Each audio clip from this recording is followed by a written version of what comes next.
বন্ধুরা, আজকে আবার একটা এমসিকিউ কোশ্চেন আমি তোমাদের সামনে নিয়ে চলে এলাম, যেটা হচ্ছে এনএস এক্সামের কোশ্চান কি এনএস এক্সামের প্রিভিয়াস ইয়ারের কোশ্চান। আচ্ছা, সর্বপ্রথম তোমাদেরকে বলে দিই, অনেকে আমাকে জিজ্ঞেস করছে এই যে এনএসের যে কোশ্চানটা, এই যে বুকলেট 1, এটা কত সালের প্রশ্ন। তো আমি এখানে তো সালটা দেখতেই পাচ্ছি না ভাই, তোমাদেরকে এটা পুরো প্রথম পেজ দেখো, তোমরাও দেখে নাও। এখানে বেসিক্যালি ইয়ার দেওয়া থাকে এবং কোন ডিস্ট্রিক্টের এটা সেটাও দেওয়া থাকে, এখানে কিন্তু দেওয়া নেই। ওই জন্য এটা আমি নিজেই জানি না কোথাকার, কেউ একজন আমাকে হোয়াটসঅ্যাপে আমার গ্রুপে দিয়েছিল, সেইখান থেকে পেয়ে আমি তোমাদেরকে সলিউশনটা করিয়ে দিচ্ছি। তো অ্যাকচুয়ালি আমি জানি না এটা কোন ডিস্ট্রিক্টের নির্মাণ সহায়কের প্রশ্ন, ঠিক আছে। তো অলরেডি আমি কিন্তু 1 নম্বর 2 নম্বর করিয়ে দিয়েছি এবং 3 নম্বর 4 নম্বর করিয়ে দিয়েছি। আজকে আমি 5 নম্বরটা করাবো, এই 5 নম্বর প্রশ্নটা কিন্তু আমি করাবো। তো দেখো 5 নম্বর প্রশ্নটা কি বলছে, এইটাকে আমি একটু জুম করে নিই যাতে তোমাদেরকে দেখতে সুবিধা হয়। দেখো 5 নম্বর প্রশ্নটা বলছে যেটা, যে the space of the wall between facing and backing. আচ্ছা, ফেসিং এবং বেকিংয়ের মধ্যে যে স্পেসটা থাকে ওয়ালের মধ্যে, সেটাকে আমরা কি বলি? হিডিং বলি, না জয়েনিং বলি, না হার্টনিং বলি, না প্লিন্থ বলি? তো আমরা এক একটা করে একটু আমি বেশি কনসেপ্ট তোমাকে দিয়ে এখানটায় ছোট্ট করে একটা, যেমন ধরো যে মেশনারি ওয়াল বা আমরা যেসব দেওয়ালের কাজগুলো করি, সেক্ষেত্রে আমরা কি করি না, বেশিরভাগ ব্রিকের কাজ করে থাকি এবং কিছু কিছু জায়গায় ভারী পাথরের কিন্তু কাজও কিন্তু মেশনারির কাজ কিন্তু করা হয়। তো এই যে দেওয়ালের বিভিন্ন অংশকে না নির্দিষ্ট কিছু নামে আমরা কিন্তু চিহ্নিত করে রাখি, যে কোনটাকে কি নামে ডাকা হবে, বা সেটা টেকনিক্যাল কিছু নামে ডাকার জন্য তার নির্দিষ্ট কিছু নাম দেওয়া রয়েছে টেকনিক্যাল ভাষায়। যেমন ধরো দেওয়ালের বাইরের দিকে, যেটা ধরো একটা মেশনারি ওয়াল রয়েছে এবং সেই ওয়ালের বাইরের অংশটা যেটা সরাসরি আমাদের চোখে পড়ছে বা ওয়েদারের সঙ্গে সংস্পর্শে থাকে, যেমন রোদ বৃষ্টি সবসময় ওর উপরেই গিয়ে পড়ছে, সেই দেওয়ালটার উপরেই পড়ছে, তখন সেই রকম দেওয়ালটাকে আমরা কী দেওয়াল বলি বলো তো? এই ফেসিং বলি, তখন তাকে আমরা বলি ফেসিং। আমার কাছে আমি একটা ডায়াগ্রাম রেখেছি, সেটাও তোমাদেরকে লাস্টে দেখাবো, আগে তোমরা বুঝে নাও, ঠিক আছে। আর ব্যাকিং কি?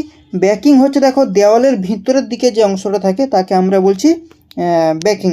তাহলে দেওয়ালের বাইরের অংশকে আমরা কি বললাম? ফেসিং, মানে যে দেওয়ালের উপরেই সবসময় রোদ বৃষ্টি পড়ছে, সংস্পর্শে থাকছে, বা যেটা সরাসরি আমরা দেখতে পাচ্ছি বাইরে থেকে, সেটাকে আমরা ফেসিং বলছি।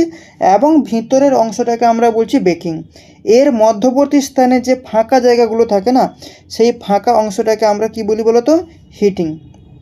এই যে হিটিং, সেই ফাঁকা অংশটাকে মানে ব্যাকিং, ফেসিং এবং বেকিংয়ের মধ্যে যে ফাঁকা অংশটা থাকে সেটাকেই আমরা কি বলি? হিটিং। এবং প্রশ্নতে দেখো কি বলছে, ফেসিং এবং বেকিংয়ের মধ্যে যে স্পেসটা থাকে ওয়ালের মধ্যে, সেটাকে আমরা কি বলি? তাহলে আমাদের কারেক্ট অ্যান্সার হয়ে যাবে হিটিং, মানে অপশান সি হয়ে যাবে আমাদের কারেক্ট অ্যান্সার। এইটুকু তো ক্লিয়ার। তাহলে দেখো এখান থেকে এই কনসেপ্ট ক্লিয়ারের জন্য আমি তোমাকে বলবো, এইটা ধরো ফাঁকা অংশ থাকলো, এই ফাঁকা অংশটাকে আমরা কি বলে দিলাম না? হিটিং। তাহলে এই ফাঁকা অংশে আমরা কি দিয়ে থাকি? কিছু তো দিয়ে, তো সেটাকে তো ভরতে হবে। সেখানে আমরা ছোট ছোট ইটের টুকরো বা কংক্রিটের টুকরো বা মর্টার দিয়ে কিন্তু এটাকে ভরানো হয়, ঠিক আছে। এটা একটা পার্ট গেল। আর দেখো এখানে হিটিং বলেছে অপশান এতে। তো এই জিনিসটা কি? দেখো ইটের গাঁথুনির সময় যখন আমরা ইটের যে ছোটো সাইডটা মানে আচ্ছা, এইটা আমি তোমাদেরকে জিজ্ঞেস করবো। ধরো এই রয়েছে আমার একটা ইট, এইটা রয়েছে আমার একটা ব্রিক, ঠিক আছে। এইটা রয়েছে আমার ব্রিক রয়েছে। ব্রিকের এই যে সারফেসটা, এখানে অন্য কালি দিয়ে আমি তোমাদেরকে দেখাই, এই যে সারফেসটা, এই সারফেসটাকে কি বলে? আর তোমার এই সারফেসটাকে কি বলে তোমরা অবশ্যই কিন্তু কমেন্ট সেকশানে কমেন্ট করে জানাবে। এই সারফেসটাকে কি বলে, কি বলে, আর এই সারফেসটাকে কি বলে তোমরা কিন্তু কমেন্ট সেকশানে কমেন্ট করে জানাও, ঠিক আছে। কমেন্ট সেকশান তোমরা অবশ্যই কিন্তু কমেন্ট সেকশানে কমেন্ট করে জানাও। তাহলে ইটের গাঁথুনির সময় যখন ইটের হিডার ফেসটা দেওয়ালের বাইরের দিকে মুখ করে থাকে, তখন সেই লেয়ারটাকে আমরা কি বলি?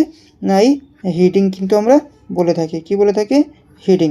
আচ্ছা, আর হচ্ছে তোমার দুটি ব্রিক বা পাথরের মাঝখানের যে মোটারগুলো, মোটারের যে জয়েন্টগুলো থাকে, সেইগুলোকে ফিনিশিং দেওয়ার জন্য যে প্রসেসগুলো আমরা করে থাকি, সেটাকে আমরা কী বলি, জয়েনিং বলি। এই জয়েনিং বা সেটাকে আমরা পয়েন্টিংও কিন্তু বলা হয়, কি পয়েন্টিং, জয়েনিং বা সেটাকে পয়েন্টিংও বলা হয়। আর এই প্লিন্থ কি, প্লিন্থ তো আমরা জানি যে গ্রাউন্ড লেভেল থেকে আমাদের বাড়ির যে মেঝে থাকে বা ফ্লোর লেভেল পর্যন্ত দেওয়ালের যে বর্ধিত অংশ থাকে সেটাকে আমরা কি বলি, এই প্লিন্থ লেভেল বলে থাকি। তাহলে এখানটায় আমরা এইটুকু কনসেপ্ট ক্লিয়ার হয়ে গেল। ফেসিং এবং বেকিংয়ের মধ্যে যে স্পেসটা থাকে ব্রিকের, সেই স্পেসটাকে আমরা কি বলছি, আমরা হিডিং বলছি, মানে সি হয়ে যাচ্ছে আমাদের কারেক্ট অ্যান্সার। ঠিক আছে, তো এই ছিল আজকের আমাদের 5 নম্বরের প্রশ্ন। এই ধরনের কন্টেন্ট পাওয়ার জন্য চ্যানেলটাকে অবশ্যই সাবস্ক্রাইব করে রাখো এবং বন্ধুবান্ধবের সাথে বেশি বেশি করে শেয়ার করো এবং ভিডিওটাকে কিন্তু লাইক করতে ভুলো না। আর ক্লাসটা কেমন লাগছে অবশ্যই কমেন্ট সেকশানে বেশি বেশি করে কমেন্ট করো। চলো বাই।